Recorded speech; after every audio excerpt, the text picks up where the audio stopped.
If buwag na mo sa imong partner or wala na kay planong balikan siya, this video is not for you. Check my other video, how to move on from your ex or how to heal your broken heart. This is for the couples na ganahan i-fix ilang marriage or ilang relationship. I'm making this video kay ang Philippines bay wala jud siya divorce. So dili jud basta-basta makabiya lang. And also for the sake of the kids, basin ma-fix pa ang problema, ma-fix pa ang relationship.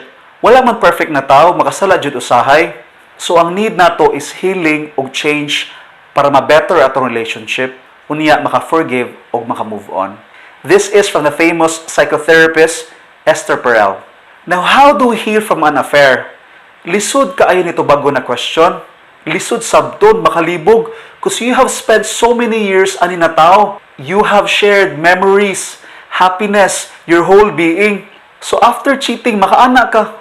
Unsa nito tanan? Fake ra to siya? Di ko niya love? Wala na ko'y kwinta? Asa ko na sayop. Esther Perel said, infidelity is an act of betrayal. Yes, na-betrayed o napasakitan ka sa imong pares. But you have to look deep. She said, in the heart of an affair, makita daw nimo ang longing sa imong pares for emotional connection, for freedom kay natrap sila kay grabe kay katuok, or yearning for sexual intensity. Wala na'y lami inyong sex life. Usahay sa daw, infidelity is not about sex, but desire for attention. Nagkulang siya sa imong pagtagad, or desire to feel special, feel important, kay wala na nato sila napafeel na love sila. She also clarified na dili siya uyon anang cheating. But you have to understand why nag-cheat imong pares, basin kita ang nagkulang. Kay kung di ko ta-realize kung unsa ang problema, lisod siya i-fix. Now, unsa ang pag-heal pag inani na ang relationship? Turn the crisis into an opportunity. Ingon pa niya, mura daw na siya ang reset button. Kadtong first marriage, ilabay na to nimo. This will be your second marriage. New husband, new wife. But in order for this to work, you have to understand asa mo nagkulang duha sa usat-usa kadong first ninyo na marriage. Dili lang sa nag-cheat kay obviously dapat iya gito usbon iyang batasan, but also ang na-cheatan kay base naa siya pagkulang sa iyang pares. So dapat inyo na ma-realize unya makaduog plan para dili na mausab ang problema. Number 2, more honest. Ang kanindot daw sa second marriage kay mas honest mo sa usat-usa. Wala na magud matago, nasulti na nimo tanan ba? Ang tanan ninyong kuwang as a couple, inyo na siya madiscuss og tarong kay ang mas honest naman mo. Number 3, rekindle your sex life. Ingon si Esther Perel, naa daw something about second chances. Mas intense daw inyong sex life. Munindot daw siya.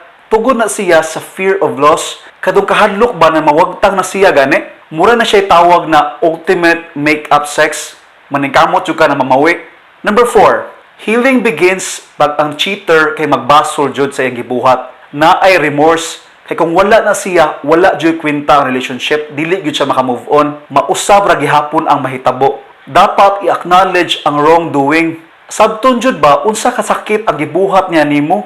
Pag makarealize magud ang tao ana, they will do everything, mag-effort gud sila para mabawi, makuha ang love sa isang pares. Pag mag-effort magud, mobalik na ang trust na nawala o ang love na gibaliwala. Ang buhaton nimo pag ikaw ang nachitan is bring back your self-worth.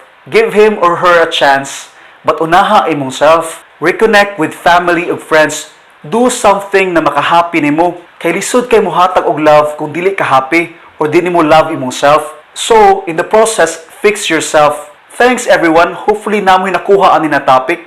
Please make sure you subscribe on my YouTube channel, Choi. This is Dong Pons. Where you